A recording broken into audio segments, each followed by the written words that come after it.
my background is technical, spend a lot of time on the technical side, but running a startup forces you to wear multiple hats. And really, especially as a CEO, you need to learn how to sell not just the customers, but you're selling to potential investors, you're selling to potential people to join your team, like co-founders and early employees. Are you looking to improve your sales without resorting to pushy tactics? Welcome to Sales Made Easy, the podcast that helps you to achieve better sales results and gain long-lasting clients through relational selling. Let's get right into it. What is the good word? Welcome to the Sales Made Easy podcast. You're in for a treat today. I have with me Jonathan Chang, who is the founder and CEO of Markit AI, where he and his team are building the first creator-focused texting platform, giving creators a direct, powerful channel to engage their audiences and earn recurring income with their content. They have raised $1.8 million for the venture and currently send over 1 million texts per month. He also currently serves as an entrepreneur in residence at Boston University. He's the president of the Techstars Boston alumni chapter, and there's more, runs a popular Boston tech event newsletter with over 1,000 Boston founders. Jonathan, welcome to the Sales Made Easy podcast. What's the good word? A lot of stuff. I've been excited to chat with you, and I've listened to previous renditions, and I think we're gonna have a really cool chat. Excellent. Well, I'm really looking forward to this as well because you're like 1/5 of my age. So me being 112, I've never met someone so young who's been on the podcast. So this will be fun. But you have a ton of experience, and in all seriousness, your platform, Markit AI, I have been around for a few years because your favorite marketer, a fellow by the name of Jonathan Chang, has introduced me a little bit to you and to your platform. So now it's about texting. So do you want to talk a little bit about what Markit AI is, Jonathan? Yeah. So, we're a texting platform built for creators, influencers, anyone that has any sort of audience that's looking for a better way to engage their community. Kind of what we saw was that the traditional methods, whether that's an email newsletter or struggling with beating the algorithm of social media, and all these existing solutions don't give you a super direct way to reach your people when you need to reach them. And yeah, I saw that text message exists, super underutilized, has a 98% open rate, something crazy like 95% of texts are read within the first 10 minutes of receiving. So for me, it was kind of a no-brainer. Why don't people with audiences use text as a more direct way to reach their following? Yeah, I mean, it's, as I'm thinking while you're speaking here on this, it's like we all get spammed with emails. So, the choices we have as creators, we think of email marketing and staying in touch with our email newsletter, which I have subscribed to way too many email newsletters. And unfortunately, many of you who might be listening, I might have put you in a folder where I never open it only because there's email newsletter overwhelm, right? I have a Facebook group, and I'm not sure. I mean, is there 5 or 6 out of the 150 or so people that are in the Facebook group that could get a message quickly? Maybe they're not even checking it, every once a week, maybe it's once a month. So you've got those concerns. And then there's WhatsApp, there's Slack, there's all kinds of different things out there. So people who are not in your space, we're like, how do we stay in touch with people? How can we make this a better experience for everyone? So that's a legitimate concern for many of us. So looking forward to seeing how your product works. So is texting, you mentioned the benefits of people opening text today, but is there things that come to mind? Is there a way that can be viewed as spam as well? Or what's your thought on this? I think the number one reservation people will have when deciding whether they want to send text to their audience is like, do people want to receive them? Texting, especially the native texting app, whether that's iMessage or on any other device, a standard text is a relatively personal space. I actually view that as even more of a reason for when you have a really engaged audience, this isn't going to be the best for people with a loose audience that doesn't deeply care about hearing from the creator or whoever it is sending the content. Our thoughts is that it's not going to be the same as email newsletters where you subscribe to a million of them. You should really only be subscribed to maybe the 5, 6, 7 people you want to hear from the most, the ones that you actually want to hear from. And I think that's a feature rather than a negative, right? Mm. For the idea of who you want, who would you be open to receiving text from? I think, especially with social media, everyone chases the high follower counts and everything. It's really hard to tell sometimes the quality of someone's audience, like how engaged are the people. Like 10,000 followers could actually have way more engaged of an audience than 100,000 followers, right? Depending on what the content is and who it is that's following them.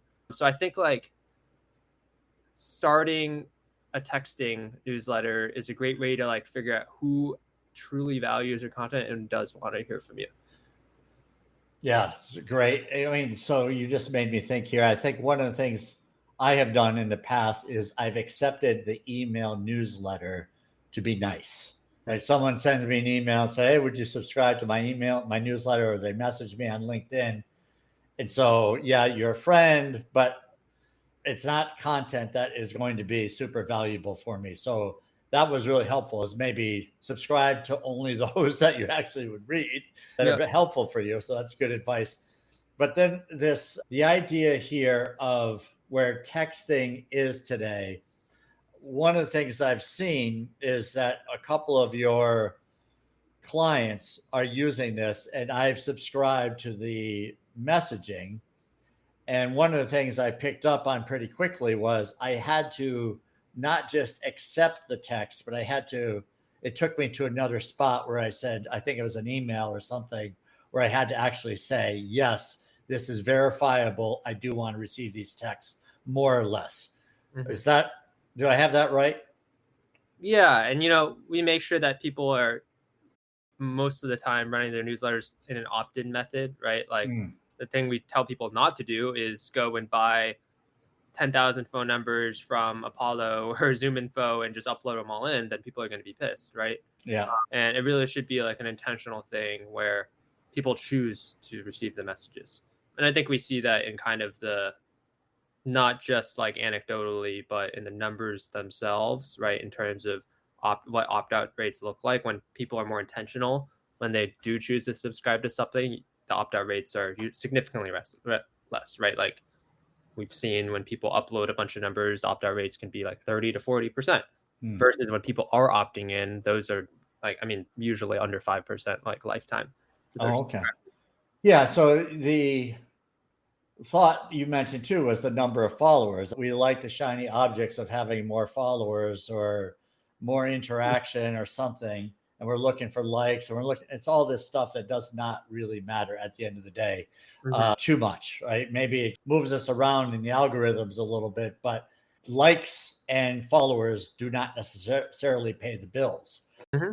But the ones who do help pay the bills, and you want more of those people, I can see how this could really benefit, because now you can look at your clients and say, well, my clients probably would like it if I'm there a couple times a week instead of once a week.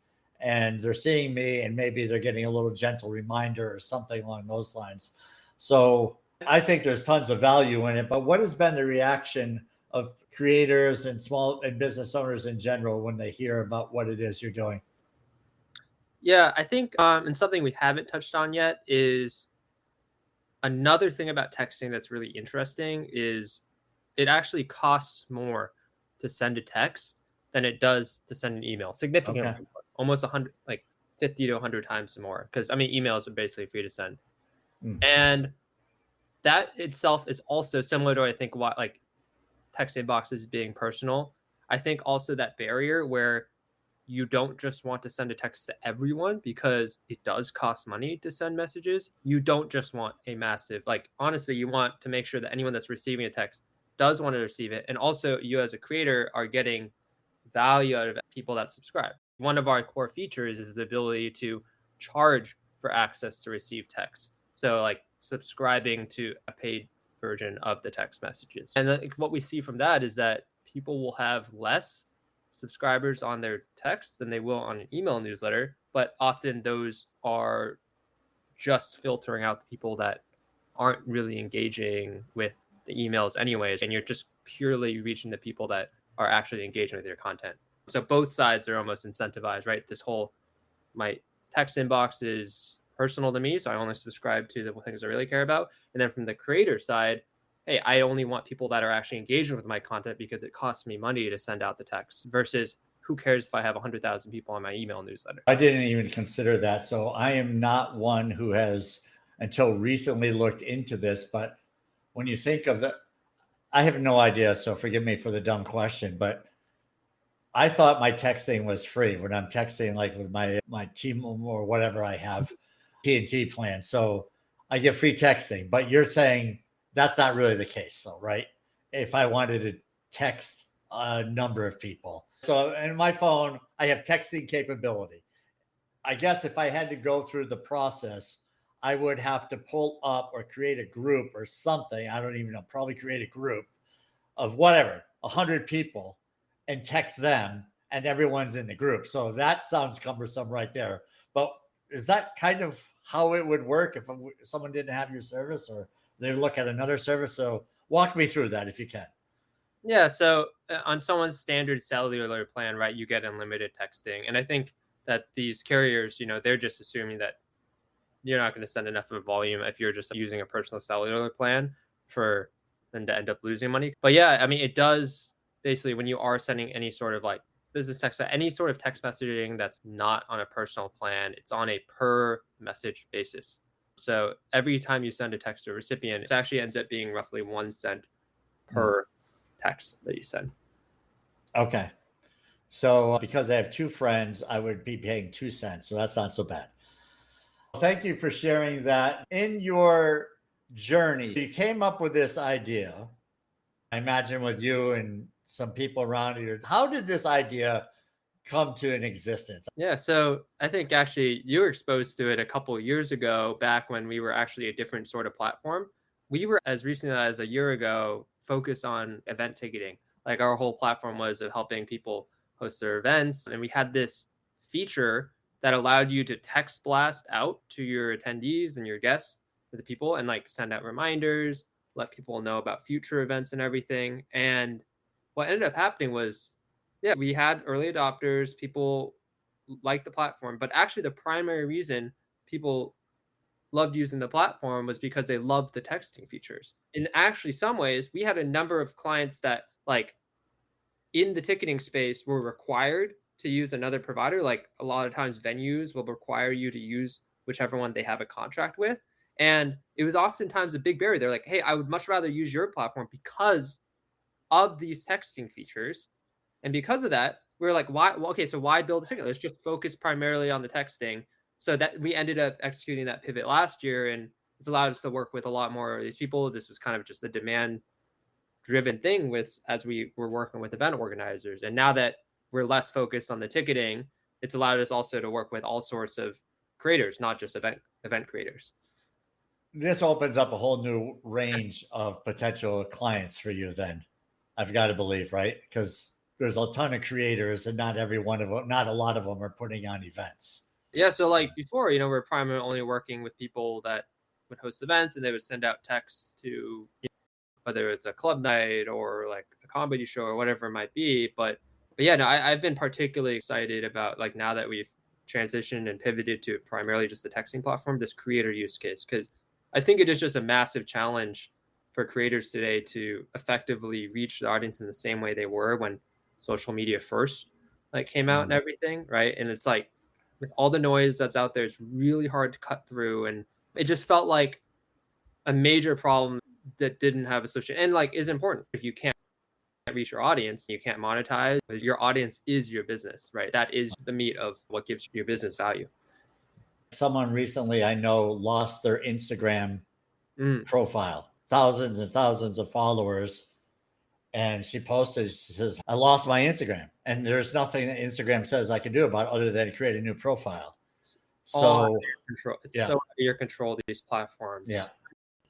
Recently, I think it's been like very much making headlines. Obviously, the potential TikTok ban, lots of creators with, I mean, even millions of followers Mm, had the chance, like they might have just lost their entire audience overnight, right? There's only like these platform-based followings, like, you don't truly own your audience. That's another thing we could chat about, like this idea of right. owning your audience. Really, there's only two pieces of information you can collect that, give you ownership of your audience. That would be like an email or a phone number. And we already Yeah. kind of talked about the flaws with email, and okay, Yeah. that leaves phone numbers as really like a hard, concrete data that you control and you can control about your audience. Yeah, I mean, there's just tons of potential here. I'm just thinking as we're speaking, I said I've got to introduce you to a bunch of people because it's so true. It's like you're putting out tons of value. I mean, now LinkedIn, for example, I mean, I have not that this is a lot, not I'm not measuring, but I have somewhere around 5 or 6 thousand connections slash followers.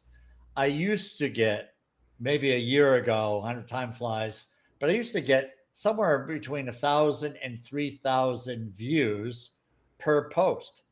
Now I'm getting 80 to 100. I don't think my posts have gotten worse. I mean, I don't think they're blackmailing me saying, Harry, your posts are terrible. That's why you're only, because I hear this over and over again and people are getting very frustrated. So we come up with we're trying to be helpful, we're creative, and we want to bring value to our audience. The chances of the right people being one of the 80 that actually see it is pretty remote. So what's your thought on this? I think that's a very common thing that lots of creators experience with their content. That's definitely not, I think, isolated to you and their experience. It's just something that I think a lot of creators resonate with, right? Like when things are good, great, you're getting lots of Yeah. impressions, you're happy, but it's not always going to be like that. And you're not in control of, there's things you can do, but in the end of the day, you're not fully in control with what the algorithm is going to do and how you're Right. going to reach people. You need something where you can basically guarantee, yes, 98% of my following, whether whatever platform that's on, are going to Mm. see it, and like that is only guaranteed through text message. There's no other channel where you can get that sort of high level of. Fantastic. So, Jonathan, I just want to switch gears here a little bit. This venture has brought you into the world of sales. Mhm. Do you view yourself yet as a salesperson, or are you just trying to shy away from that completely? Yeah, I mean, obviously running a startup, got to wear a lot of hats. My actual background, which yeah, I guess we hadn't chatted about yet, is in engineering. I graduated with a degree in mechanical engineering and computer science. So my background is technical, spend a lot of time on the technical side, but running a startup forces you to wear multiple hats and really, especially as a CEO, need to learn how to sell not just to customers, but you're selling to potential investors, you're selling to potential people to join your team, like co-founders and early employees. So super important skill, I think, yeah, right? If you're ever going to run your own company, you need to be able to learn, right? And I've kind of just been learning that on the fly for the past few years. Yeah, when I think of what you're saying here, that sales covers a wide range of quote unquote selling. I just love what you just said because you're selling to everybody. You're not just selling to your clients, but you're selling when you're hiring people. It's just a great point. I forgot how you just said it, but it's like you're kind of learning on the fly. Have you looked into anything to help you be better at it? Or are you just kind of like just hoping that this will all work out perfectly over time? Or what's your thinking?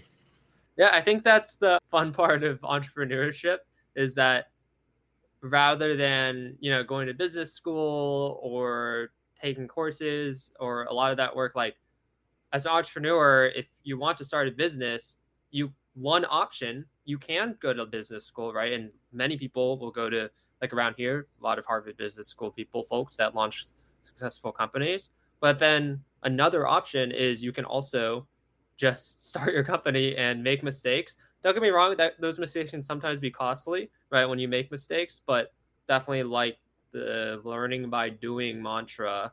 And yeah, you're gonna might embarrass yourself a few times, lose some potential clients, but over the course of time, you start figuring things out. And I think that's like a common thing that most entrepreneurs would share with people that are maybe potentially looking to be entrepreneurs is, you're going to make mistakes. You're going to have to learn as you go. The number of hats you have to wear across product, technical, sales, financial. No one is an expert in all of them until you start doing all the things necessary to keep your business alive. Yeah, no, by no means. Obviously, by no means think I'm an expert. I still am probably more of like your technical product style founder, but it's been a fun journey, like kind of like developing that selling side of my brain and of my skill set since starting the company. Yeah, that's great. And you're 100% right. It's like you do more on so many things that you're not comfortable with. It's just like, well, I guess I got to give this a try now, or I got to get better at this and so forth. So, what was something that stands out for you as far as what you've learned about selling to others, not hiring so much, but just like when you're out networking and just growing your community that way? What's something that stands out for you? I think just listening, Mm. super important. I think it's easy, especially when you're not just working for another company, but when this is your own company that you started, you're super passionate about what you're building, and it's super easy to want to just talk about it because you're so excited about it. But you got to be aware that this person has no idea who you are, no idea what your product is. They have their whole own perspective and their own problems. And I think that was something to learn early on, which obviously could have learned like in school, but there's nothing like the rejection after just talking about like what your product does and what it can do, and then seeing the eyes actually glaze over and learning it that way. Because I think, like, yeah, you can learn it, you can be told it, but until you actually make that mistake and see the eyes glaze over, you don't fully buy into it until you're like, oh yeah, wow, okay, I shouldn't just be talking about myself and my product. People are gonna be much more engaged when it's something obviously where we're talking about things that are relevant to themselves. Oh my goodness, that's so good, so true. But it's so great to hear that. It's like this is stuff that some people never learn, and they will say things like, "Well, I'm just really passionate about what I do." That's the excuse to just be nonstop talking and have us have our eyes glaze over, and we're nodding and we're saying things like, when will you stop talking? Will you ever ask me a question? What am I having for lunch today? We're not even listening anymore, but the person who is talking thinking that we're really engaged. And for the majority of us, we're just being polite because they haven't asked us any questions. They don't even know if there's a reason for them to be going down this path. They just feel like, let me just spill it all and maybe something will stick. So kudos to you for figuring that out pretty quickly and being observant, right? Being aware that when someone's eyes are glazing over, that might be a sign that you want to change the topic or ask them a question. Say, hey, I noticed your eyes are glazing over. What is it you do? Yeah, definitely. Right. I think, So, yeah. that like reading the body language, right? I have such a strong preference to be meeting people, potential, clients and customers over Zoom, right? Or in Yeah. person, ideally as well, right? Where Yeah. like it's so hard to get a gauge over the phone, and like you can't get the same reads, the lifetime tells, right, on where to take the conversation. So super important, especially in any sort of in-person networking or when you go to a conference or convention, and then definitely for virtual. I think Zoom is, I guess, at least the next best thing if you can't meet in person. I think there's a huge opportunity missed by many. So before I go into a room where there will be people, or even if it's one other person, I have to tell myself, make sure you have your game face on.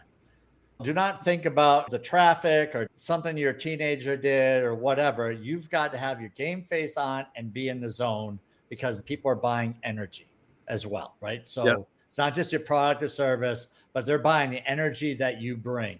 And if the energy is mediocre or negative, that's not going to be helpful.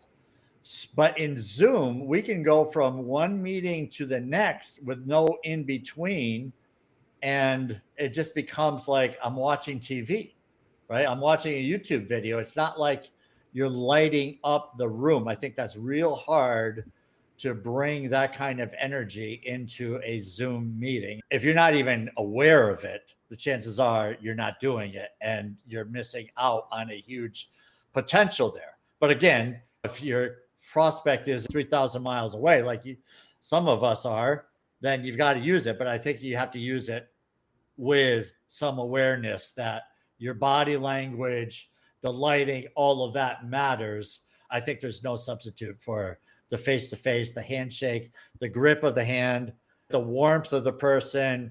Are they making real eye contact with you versus Zoom? I could glance away and just check my emails really quick or something. It's like you've got to be in the zone and focus. So, what else really stands out here? So, you've learned some things. What else would you maybe recommend for people who are meeting others, networking? You said listening.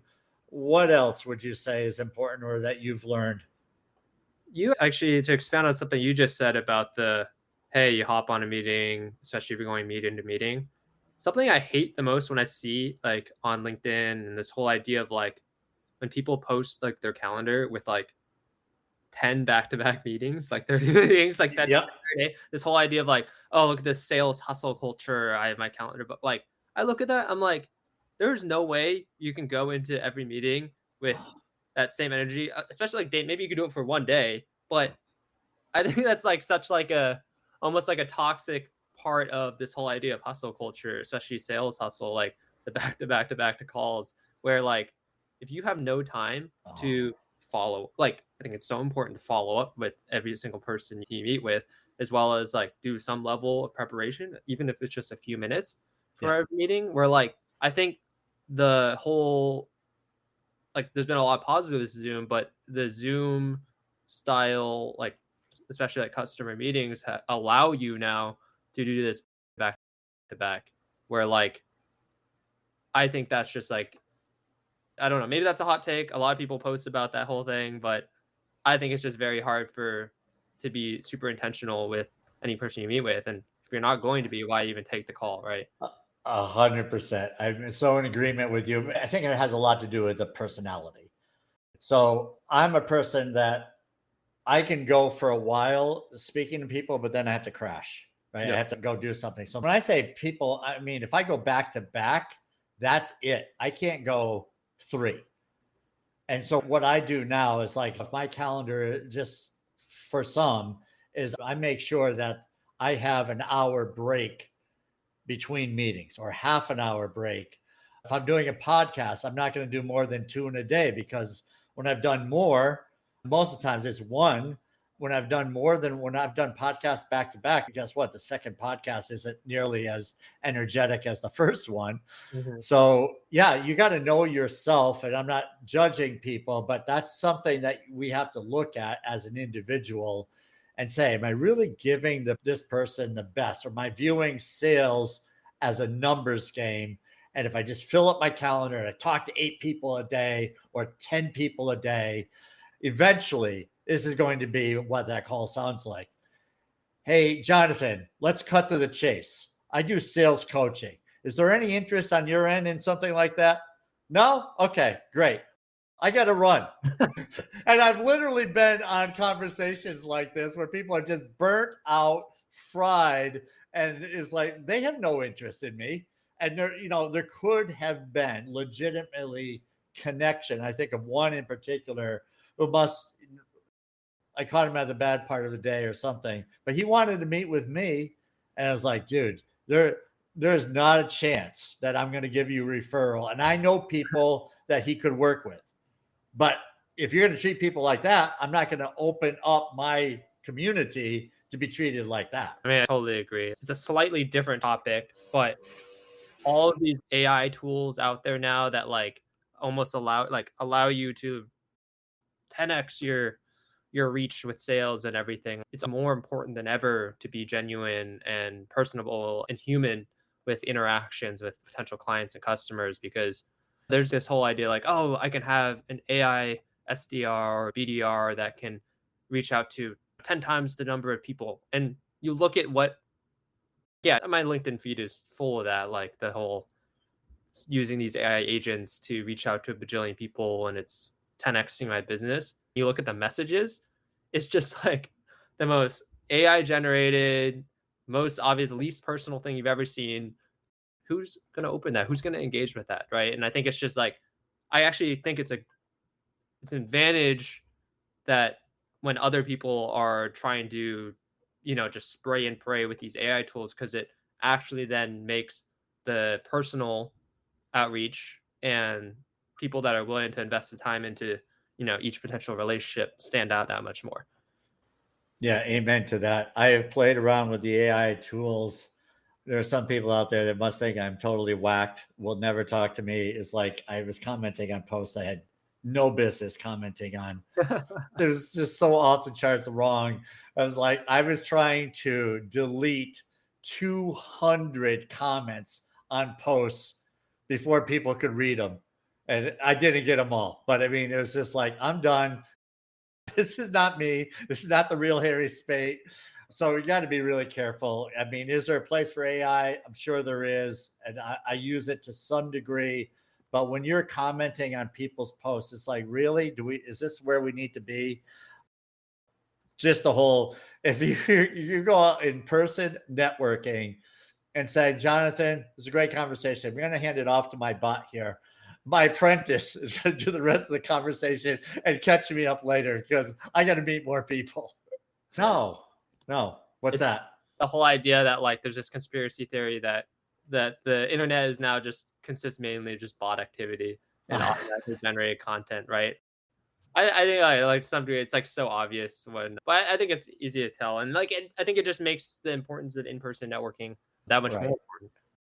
Yeah. Well, hopefully, hopefully we're still at least a few years out from realistic clones of yourself as a human, like robots, right? But that's not fakeable, right? Like the in-person interactions. So hopefully we have at least a few years before we have to worry about in-person interactions being ruined by AI. I hope so. Let my robot talk to your robot and I'll get the feedback later. So fascinating. So what's next for you, Jonathan? What's exciting for you these days? Yeah, I mean, for us, I mean, I'm super passionate about this creator space, especially as one myself.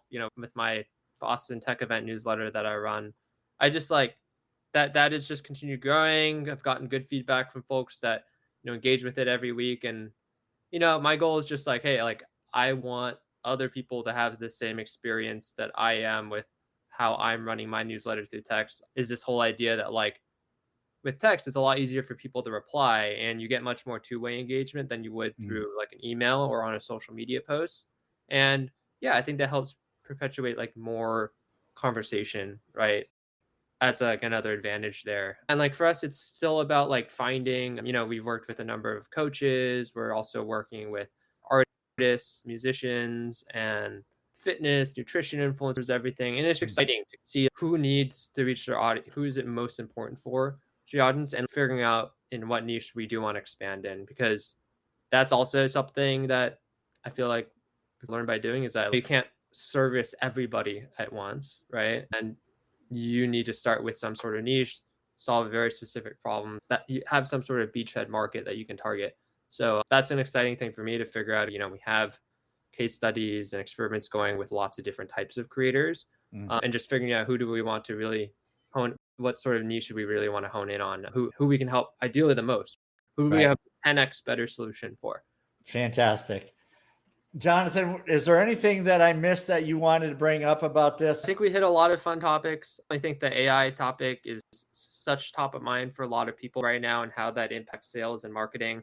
Go another full talking about that sort of thing. But yeah, I don't know. Is there anything else that is top of mind for you that this kind of conversation has, I guess, Yeah, I mean, percolated? the things that I'm taking away from it is the fact that you're very observant on the sales side of things. I think one of the things that you mentioned early on is like maybe we were taught this younger, but I don't think we were ever taught is really how to listen. And this is the huge aspect that whoever is out there selling, they think selling is the talking aspect, but I think the best selling is the listening aspect.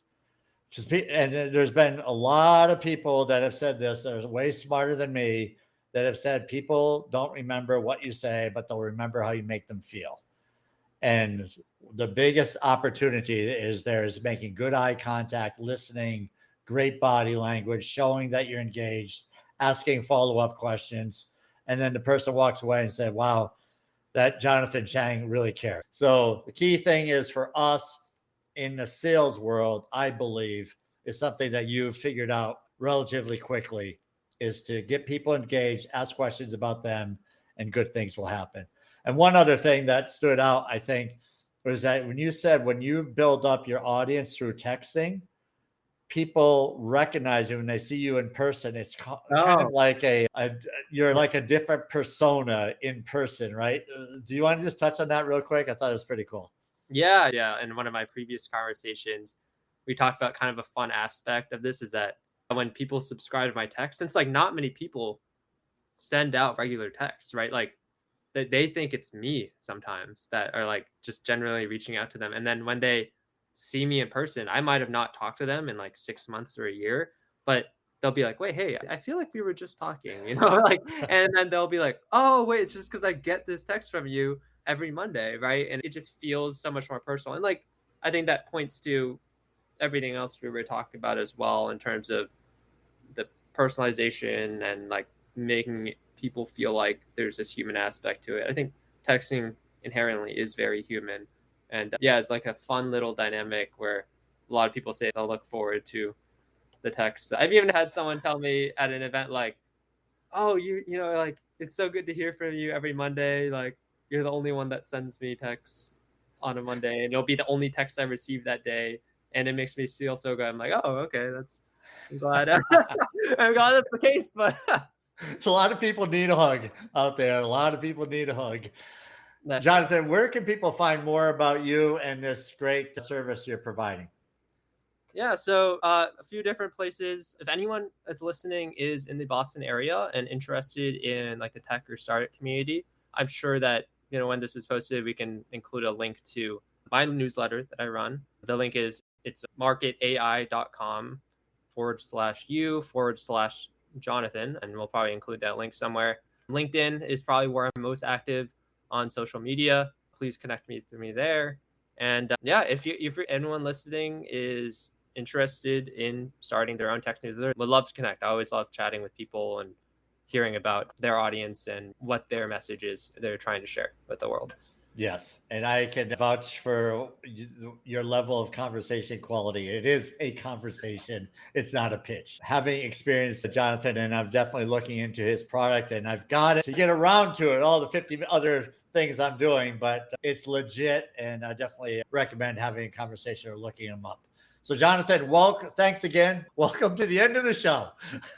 Really enjoyed the conversation today. It's been a blast. Yeah, thank you, Harry. I really enjoyed the conversation as well. Great. Thanks for listening to Sales Made Easy. If you enjoyed today's episode, please subscribe and share it with your friends. Also, you're invited to join the Facebook group Sales Training Selling with Dignity. Serve first, the selling will follow.